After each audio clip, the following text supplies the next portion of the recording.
Great. Thanks very much, Elena. I should probably admit that I was one of those people who wondered why I was invited, but I'm very happy to be here and to be part of this conversation with yourself, your colleagues, but also everyone else who's here.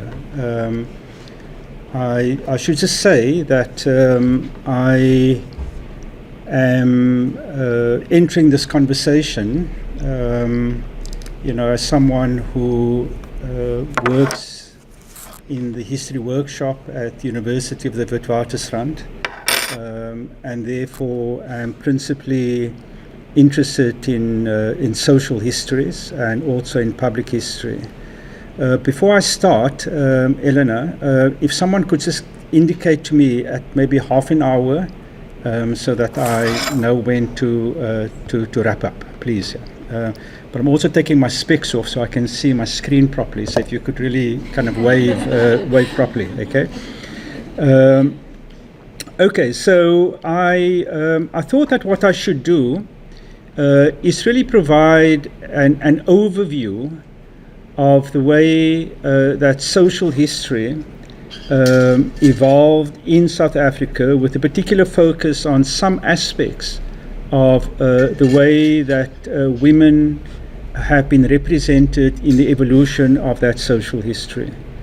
I'm very cognizant that in doing that, I'm writing one from a perspective of the history workshop, based in one part of South Africa, Johannesburg. I'm also very aware that I'm a male speaking about women in history, and that other social historians in South Africa, elsewhere, and particularly women and feminists, might have very different and more insightful accounts of the evolution of the social history than I can give an account on. So it's really impossible to go into any kind of detail. So this is really an overview, and if there are questions, I will attempt to respond to them, perhaps with more detail and with more nuance than is possible in the introduction. But I thought I should start off by making a kind of fairly simplistic claim about the importance of social history over a number of decades in South Africa in contributing to the scholarship on Southern Africa and more broadly African historical studies, defined by the principal objectives of uncovering hidden histories. And by the way, I could do this the whole day, but if you just imagine me doing this all the time, and not providing all the disclaimers about uncovering hidden histories, which is kind of obviously highly problematic and can be critiqued as a Eurocentric approach to African history. Nonetheless, I mean, social history arguably has been defined by this sort of objective of uncovering hidden histories and writing histories from below, particularly of subaltern groups, working classes, peasants, of colonized people, and in the case of South Africa, in particular, the history of the black majority. Social history in South Africa and elsewhere has from its origins also been very closely associated with progressive left-wing and emancipatory movements, working with trade unions, protests for liberation, social justice, and of course more broadly against white rule and colonialism. In South Africa, the introduction and growth of social history in the academy coincided with the resurgence of the anti-apartheid movement from the 1970s, marked by the emergence of the black consciousness movement and the independent black trade unions. This movement created fertile ground for the growth of dissenting and radical intellectual currents. In the discipline of history in South Africa, a new generation of radical historians, locally they were referred to as revisionist historians, challenged the prevailing liberal historiography in the mainly white English-speaking universities. They were inspired and influenced by the new left politics that flourished in Europe and North America from the 1960s, and typically embraced Marxist theories and social history.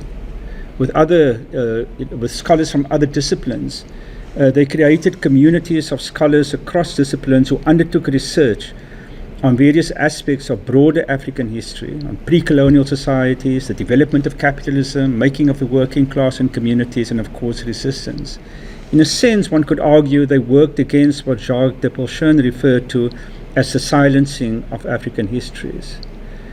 So in my mind, there's little doubt that social history, particularly in South Africa, contributed significantly to the production of new kinds of histories. And in the early years of the evolution of social history, also gave some consideration to issues of women and gender. But this latter remained significantly undeveloped in these early years. So in the inaugural issue of the British-based History Workshop Journal in 1976, which has arguably been the preeminent publication of social history internationally, at least in the English-speaking world, the authors Sally Alexander and Anna Devin wrote that, and I quote, "Women's history is not an inevitable extension of social and socialist history," end quote. And that typically what appeared in these social historical accounts of women is that they were, to use their word, an afterthought. They were tagged onto the main male historical narratives.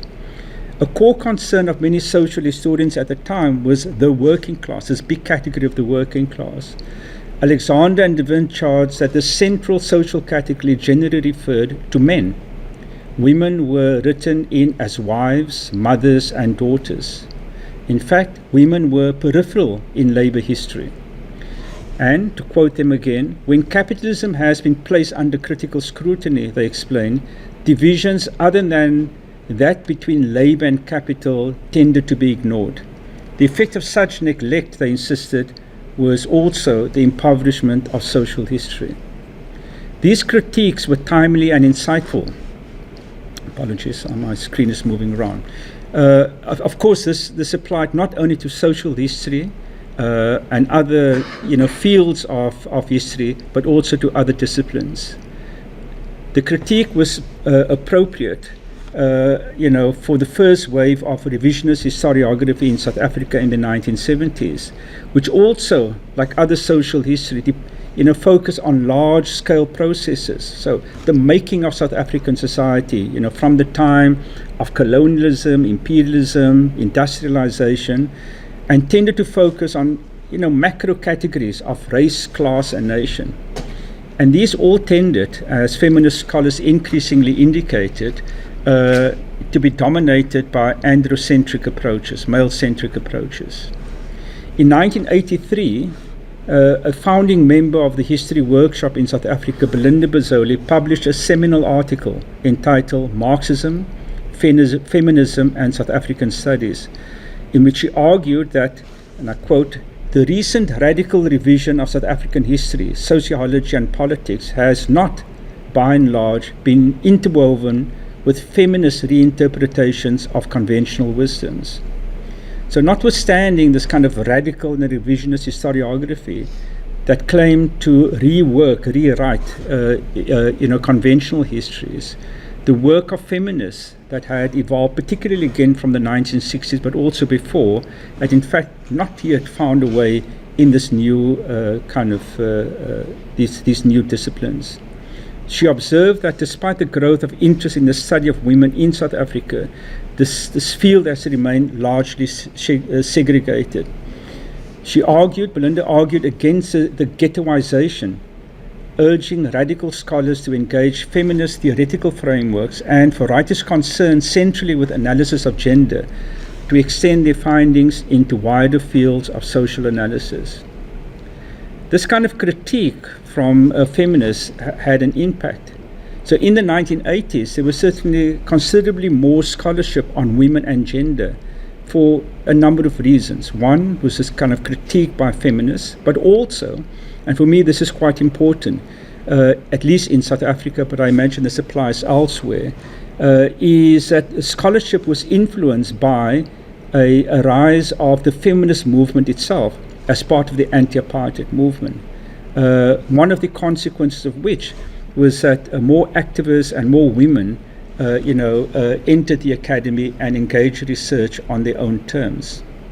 So what one saw in social history in the 1980s was growing research on, and the point that Eleanor made early applies here too, research on women workers, on women in trade unions, particularly garment workers, on domestic workers.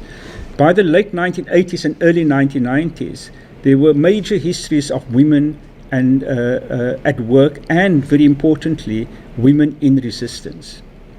Now, the next sort of broad point I want to make, and I'll do it very briefly because it's already been alluded to by Eleanor, is the centrality of oral history in this work. Much of this new history on women and gender drew on oral histories. It was premised on a critique of the colonial archives, which arguably are the institutional foundation of the erasure and silencing of African history, or Africans in history. The archive determined what histories were regarded as legitimate and or illegitimate. In this archive, as we all know, the colonized were deemed as not as people without history. A new generation of scholars, of course, rejected such epistemic imperialism, and through the use of oral history and oral traditions, gained access to unrecorded history. So in South Africa, as elsewhere on the continent, there was a proliferation of oral history. It generated unparalleled entry into an historical universe that had been largely marginalized by the colonial archive, central to uncovering the histories of ordinary people. Now, I think it's important that, notwithstanding this critical critique of the colonial archive, to recognize the continued importance of the archive. And again, in this kind of audience, it's not necessary to summarize some of those critiques and the different kinds of readings of the archive to find the traces of women, even if they are depicted in problematic ways in this archive. I just want to, for noting, make 2 points about the oral archive, about oral history. First of all, is to acknowledge the critical debates on oral history, and this was particularly the case in South Africa around the time of the Truth and Reconciliation Commission, when there was a kind of explosion of what was called the kind of memory industry in the academy. And I think that this remains critically important and has certainly shaped the way that scholars and students linked to the history workshop have approached oral testimonies.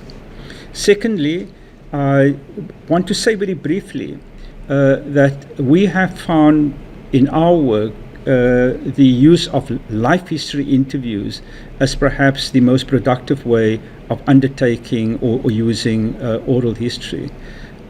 Principally because life history interviews allows one to get beyond the research questions that are of interest to scholars, and allows interviewees to speak in a conversational mode about matters that affect their lives, and which we should become more attentive to in the way that we think about the lives of women and other subaltern groups. But very importantly, what life histories do is that they produce biographies of women, and I think certainly in our work that the creation of biographies have been critically important in making sense of a range of questions, in kind of, I suppose, broadly allowing us to gain some insights into the life cycles of women, their daily cycles, the kind of rhythms of their lives,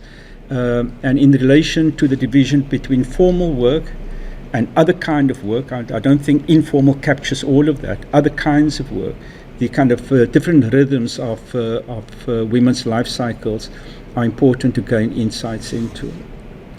Now, in social history in South Africa, the one area of research in which women made a prominent appearance was in the historiography of South Africa's liberation struggle. The acknowledgement of the role of women in the anti-apartheid movement still did not overcome some of the serious shortcomings in their representation, including in the proliferation of the liberation history scholarship from the early 1990s. While gesturing appropriately to the counter-hegemonic traditions that shaped the production of people's histories during the liberation struggle, these narratives were tied to new political imperatives such as nation building, reconciliation, and affirming the African National Congress hegemony in South Africa's politics. Nelson Mandela, the kind of founding father of the democratic South Africa, his autobiography, Long Walk to Freedom, in many respects created a template for liberation histories, especially biographies, which are overwhelmingly ANC-centric and teleological. Furthermore, these struggle narratives tended to venerate a kind of ideal figure of the heroic freedom fighter, an armed black man. Feminist scholars charged that most of the scholarship still seemed oblivious of feminist and social history literature that came out of the 1980s, which I referred to early on. Notwithstanding ritual acknowledgements of the role of women, the new scholarship reverted to conventional tropes. Healy Clancy thus bemoaned the persistent focus on formal political organizations, which she argued valorizes women's presence in the spaces where they were in fact least common, the walls of the male-led ANC, formal politics. In this approach, she argued, prominent women make appearances as colleagues and kin of powerful men.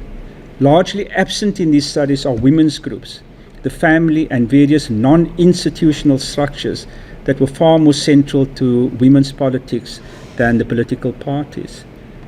Key feminist scholar Shireen Hassan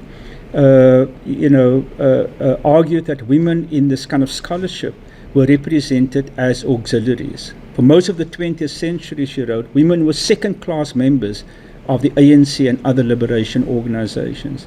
The role of the women's section in the ANC, and when the ANC went into exile, had been primarily to act as the movement's social workers.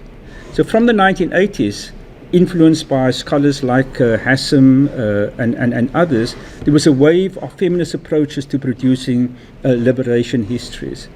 By focusing the attention on women's struggles, these scholars demonstrated the importance of the role of women in the main liberation movements, which challenged and transcended predetermined gendered roles and also highlighted the autonomy of women's struggles. In a research on women beer protesters in the late 1920s, Helen Bradford criticized existing scholarship for denying the feminist impulses in these struggles, reflecting a failure to focus attention on predominantly female spheres, such as the family and home, which are also the sites of women's most intimate insubordination, and where dissent and resistance often originate. In order properly to comprehend women's struggles, analysts need, they argue, to transcend the conventional analytical straitjackets of nationalism and class and acknowledge the importance of patriarchy. The personal sphere, including the family, is of course profoundly political, and the struggles in these spaces are constitutive of broader resistance politics. Whereas men invariably dominate formal or public political spheres, women tended to be more influential in the constitution of protest politics in what may be described as informal spaces in locations such as yards, streets, and other, associational networks. I suspect that I don't have too much time. I have a section here which I'm going to try and summarize in 2 or 3 sentences on the role of or the place of women in the urban. And in the 1940s, there was a wave of protests led by women. And there are kind of 2 or 3 points I want to make.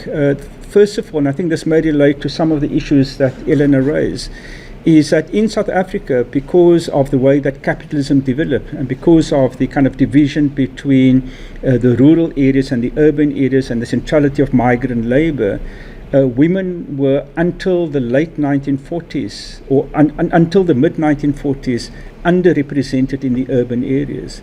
So West African men were regarded by the white state as temporary sojourners, meaning they could only be in the urban areas to work, and if once they finished the work, they had to return to the rural areas, because in the white imagination, African people were principally regarded as tribal and therefore belonging naturally in the rural areas.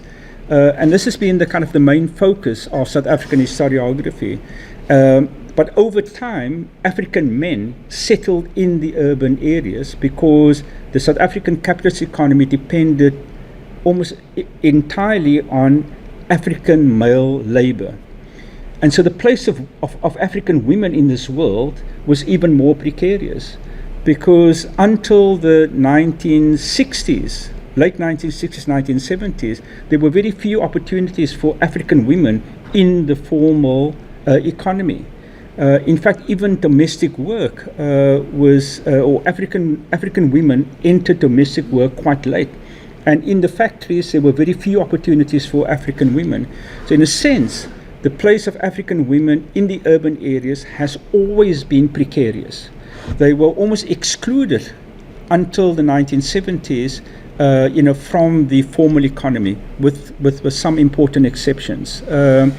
And as a consequence, one of the kind of key threads that runs through this kind of history is the way that wage work has been important as a marker of dignity, and also as defining belonging. And here I'm kind of broadly using the idea of the right to the city, in the kind of belonging in the urban areas. And in the democratic era, work is also associated with the idea of citizenship. Okay? And of course, women have largely been excluded from that under apartheid, because the kind of feminization of labor did not immediately include African women. And in the post-apartheid, in the democratic era, there was a time when women entered work, and there's an important class division, because for the middle classes, black women have been able to enter certain professions in much larger numbers than before. But for working class and poor women, as the economy has declined for a host of reasons, unemployment is much larger amongst women. Okay? So unemployment in South Africa, official unemployment is around 35%. Okay?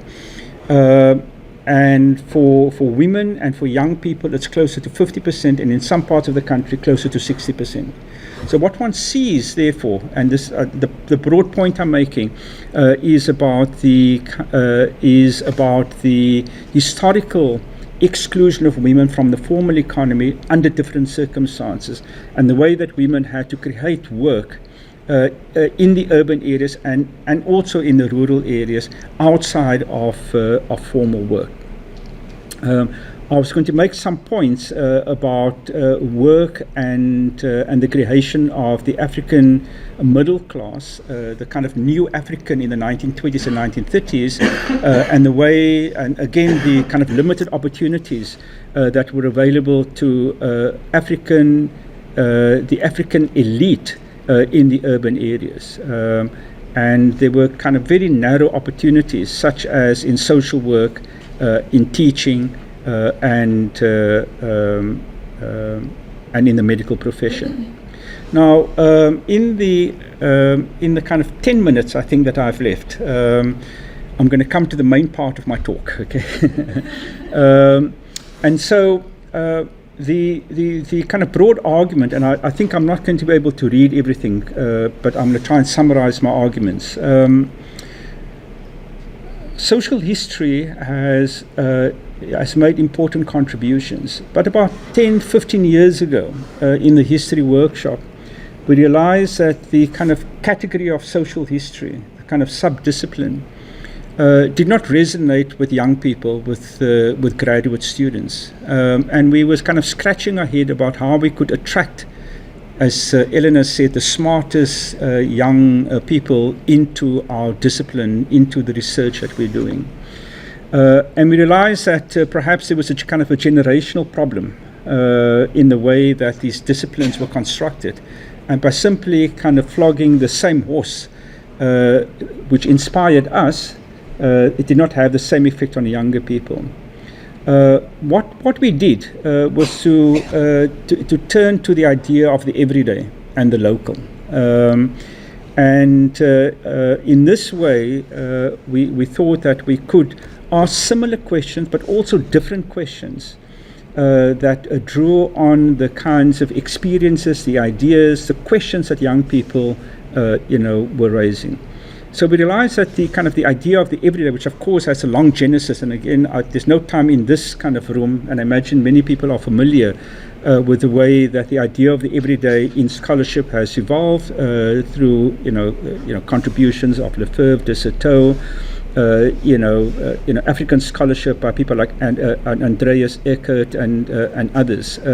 In South Africa, in the mid 1980s, literary scholar Njabolo Ndebele criticized the sort of emphasis in South African scholarship on the spectacular, and wondered, why the questions of the mundane seem to be ignored in the scholarship.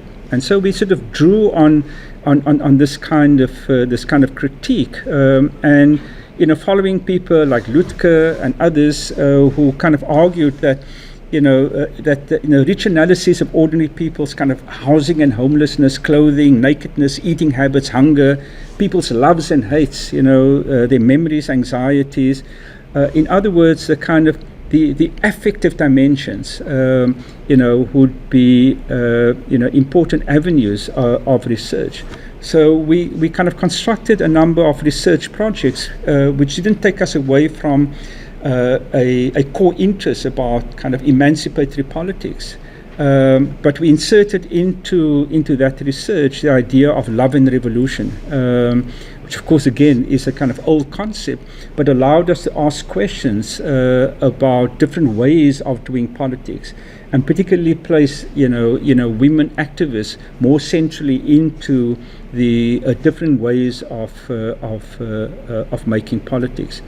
This reorientation opened the possibility of kind of more deliberate engagement with women's histories, particularly following feminist scholars' entreaties to pay attention to those spaces or social spheres dominated by women.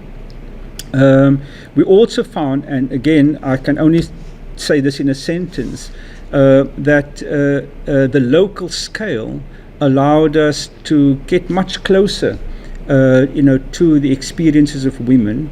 And by local in South Africa, people tended to focus on the idea of the kind of working class township, that geographical space created by segregation and apartheid. And of course this remained an important focus, but we also went into small kind of towns in rural villages, to streets, to hostels, music venues, and the like, in order to engage people's histories in the places where they lived and where they made their histories. I want to just give you some indication of the kind of research that has evolved with this kind of turn to the everyday. As I said, a lot of our research tended to focus on the liberation struggle, on local community histories, and of labor and of trade unions. This turn to the everyday and to the local generated over the last 10-15 years some really interesting research, and I want to focus very briefly on two or three of those which may be kind of relevant in this conversation. The first one was a couple of research on midwives in working class townships, particularly in Johannesburg, amongst a racial category called coloureds. And this category is supposed to mean mixed people, but it's a nonsensical definition because everyone is mixed. Okay, but in South Africa, the idea of mixed people, so people who look like me. Okay, the research on these midwives reveal kind of really important insights about the kind of intergenerational transmission of knowledge, particularly knowledge about traditional medicinal practices, so these midwives tended to be registered midwives.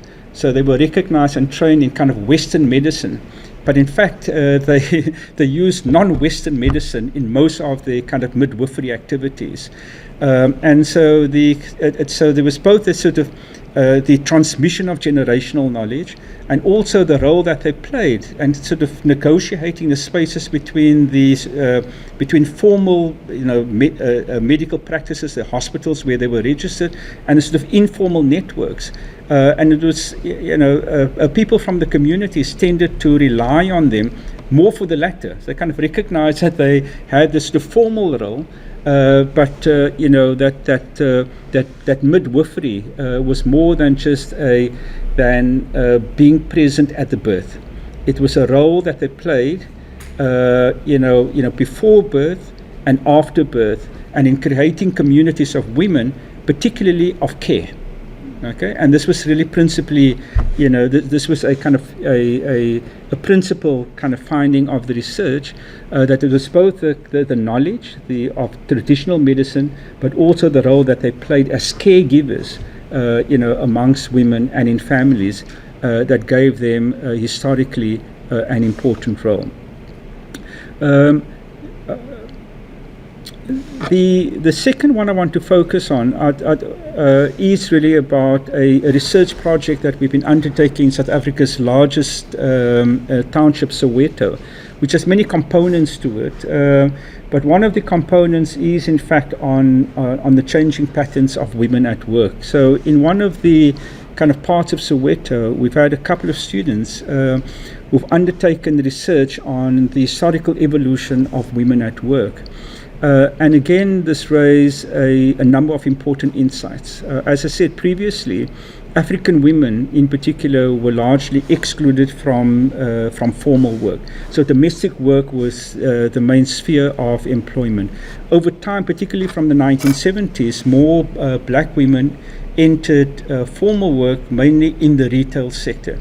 And there's a wonderful body of scholarship, which I don't have time here to give any attention to, by a colleague called Bridget Kenny, who's part of the history workshop, on the changes in retail work, which was in the first half of the 20th century dominated by white women. And retail work, I'm sure this applies across the world, was regarded as work, even though it was working class, that had some kind of class dignity to it. Okay, and women aspired to be retail workers. It was in the way that they dressed, the way they behaved, in their demeanor, and so on. Over time, as that work kind of shifted from to include more black women, those characteristics in fact declined. And of course, it had to do with kind of race and the way that the state kind of organized that, and so there was a shift. But in fact, what the research has shown is that particularly young women who have a strong kind of opposition to domestic work. So they see, even though domestic work was centrally important to labor for women and black women for many decades, young women, and these opportunities still exist, domestic work remains critically important, but young women in fact don't want to go into domestic work because they see it as demeaning, as undignified. And even though they recognize that domestic work was an important way for their parents and for their mothers and grandmothers to generate income that allowed them to go to school, to pay the rent and so on, it's not something that they want to do. So what one has had is a proliferation of what is called in the scholarship the informal economy in the townships. These as young women try to find sources of income that provides them with a degree of autonomy, and I'm saying a degree of autonomy because under capitalism one can never have full autonomy. But autonomy from employed labor, having a supervisor and a boss determine what one does. Autonomy also in a context of unemployment where having an income provides a little bit more space for women to negotiate what is possible, both in the domestic sphere and outside of the domestic sphere. And of course, in a context of very high unemployment, those who have a little bit of income are able to negotiate and have a greater degree of agency than those who don't have any income. So, for example, many people who are unemployed remain under the control of parents and particularly of fathers in their homes, and having some kind of income remains important. The ability to kind of pay for airtime and being able to sit on your phone 2 minutes, and so on. So the overarching point I want to make in relation to this body of research and the proliferation of these kind of local economic activities, so hairdressing, food outlets, and so on, is that in a context in South Africa where unemployment and other structural problems have contributed to a fraying of the social fabric in townships. And one manifestation of that is gender-based violence. Those who have some sort of employment, and it's particularly women, are this kind of, and I'll use your metaphor, are the kind of the threads that struggle under enormous difficulty to continue weaving together the social fabric of society. And of course the countervailing forces are terribly strong, pulling away, undermining, tearing apart the social fabric. And these kind of activities of women are critically important. I am going to end now by making 3 big points, okay? And I'm not going to have time to elaborate on them. I focus my attention on some of the research that postgraduate students are undertaking, because I thought in response to the question about kind of interesting methodologies, innovative methodologies, and this is not a methodology that I'm referring to, but we have found in the history workshop that one of the ways of getting to some interesting questions is to follow young people. Because they often come with kind of new ideas, innovative methodologies, ways of seeing the world that those of us who are stuck in particular disciplines are not able to see in the same way. So we've certainly been inspired by the work done by young female scholars, and in particular young black female scholars in the South African context, inspired by student protests called the Fees Must Fall movement of 2015-2016, in which ideas of kind of radical black feminism became critically important in the way they saw the world and the way they wanted to interpret the world. So we've had in this sort of work of social history of the everyday, young black women engaging in research about black women in movements, asking different kinds of questions, being inspired by different theories, coming out of the kind of radical black feminist movement. In the Fees Must Fall movement, students from the LGBTIQ community were critically important, and they have brought those questions that animate the politics of those movements into their research, so that and of course there's big politics, but they're interested in subjectivities, in identity, in sexuality, and this research has generated major new insights. My penultimate point is that I want to make a point about public history. One of the major areas of the work of the history workshop and the social history work that we've done is in fact on public history.